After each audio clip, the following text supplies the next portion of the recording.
Hi, welcome to ReliableRN.com. Today I'm going to just talk a little bit about cholesterol, why it matters, and why it's important to keep it under control.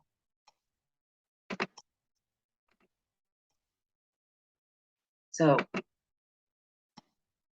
I'm going to just start this right now. Cholesterol. Here are the big problems, right? 12% of adults age 20 and older have elevated cholesterol. Okay, that's a lot of people. 94 million US adults have total cholesterol levels higher than 200. 200 is kind of what we're all shooting for. The main risk associated with high cholesterol is coronary heart disease. So we talk about coronary heart disease as the arteries going to the heart getting clogged and potentially causing a heart attack if any vessels do in fact get occluded or blocked by plaque. High cholesterol is also associated with stroke. Also peripheral artery disease. So that's when you don't get enough blood flow to and from your extremities, like your lower feet.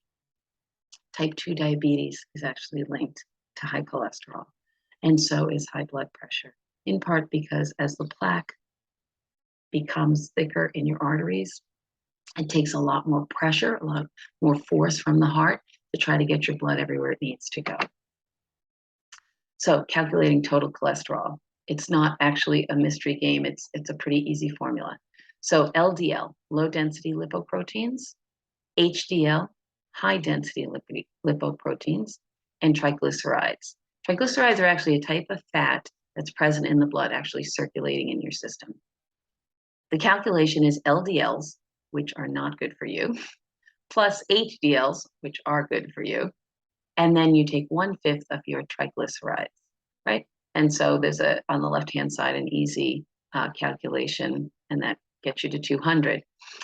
If your cholesterol is a little over 200, but it's because your HDL is high. Notice your HDL is one of these numbers. So let's say my HDL is 90.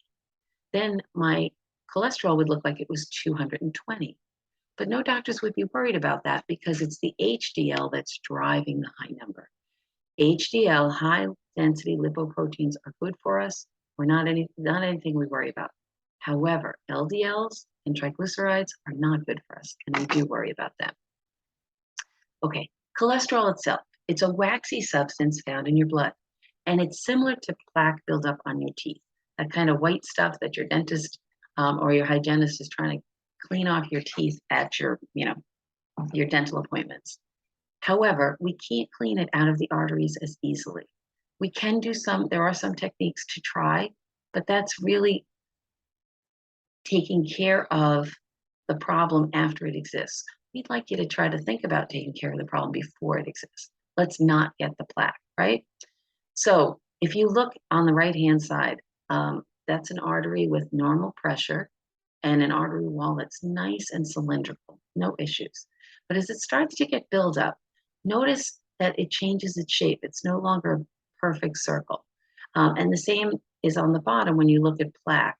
And think of how much pressure it's going to be to get the same amount of fluid through that smaller amount of space. And unfortunately, what also happens is every once in a while, that plaque can completely occlude or block off that artery. And also sometimes it can break off and send that plaque towards your brain, which of course would result in a stroke, which nobody wants. Elevated triglycerides. A lot of people during COVID would say to me, my triglyceride levels have jumped and I don't know why. I have no idea why. Unfortunately, whether we like it or not, a lot of us made some changes during COVID, which included, if we were home, maybe a few more drinks a week than we were used to. Maybe we were actually cooking more, which is great, but we might have been having a little more fatty meats or more carbohydrates with added sugar. So for triglycerides, we really need to kind of limit those top 3 foods and drinks and kind of aim towards the lower half of the screen. So fish, once or twice a week, would be fabulous. It really does help to bring down your cholesterol. Whole grains, fruits and vegetables, we've heard this forever, beans, but also losing weight, small amounts of weight. Can you lose 5 pounds? I'm not asking for 20, 30, 50, 5. Take 5 pounds off. Be a little more physically active. You do 20 minutes of walking. You might find that that would be fantastic in actually bringing your cholesterol numbers down. And if you think about it, one of the nice things about that is when you bring your cholesterol numbers down, you're going to start to feel better and you'll be able to see it on your electronic medical record. So, whatever tools you're using to try to drive it down, you will actually have feedback that says you've done a great job. So, if you want to get any more information on your cholesterol or your other healthcare numbers or your sleep or any of my webinars, please go to www.reliablern.com and I'd be happy to help you out. Okay? Thanks so much.